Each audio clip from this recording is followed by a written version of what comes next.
निवडणुकीसाठी राज्यात राष्ट्रीय स्वयंसेवक संघ दक्ष. मुख्यमंत्री पद भाजपला मिळवण्याचा निर्धार. प्रत्येक मतदारसंघात भाजप संघ समन्वयक. आगामी विधानसभा निवडणुकीनंतर महाराष्ट्रात भाजपचा मुख्यमंत्री सत्तेवर आणण्यासाठी राष्ट्रीय स्वयंसेवक संघ दक्ष झाला आहे. निवडणुकीत महायुतीचे उमेदवार जिंकून आणण्यासाठी संघ प्रयत्नशील राहणार असून मुख्यमंत्री मात्र भाजपचा असावा या दृष्टीने रणनीती आखण्यात येत आहे.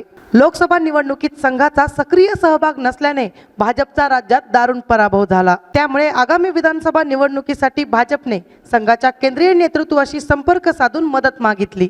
नवी दिल्ली आणि मुंबईत या संदर्भात नुकत्याच बैठका झाल्या आहेत. त्यात प्रत्येक विधानसभा मतदारसंघात 288 संघ भाजपमध्ये समन्वय राखण्यासाठी संघ प्रतिनिधींची नियुक्ती करण्यात येत आहे.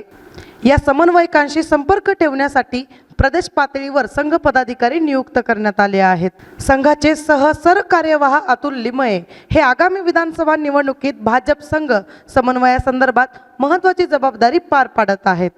अशाच प्रकारच्या ताज्या राजकीय घडामोडी पाहण्यासाठी आपल्या बातमी टीव्ही या यूट्यूब चॅनलला लाईक, शेअर आणि सबस्क्राईब नक्की करा. धन्यवाद.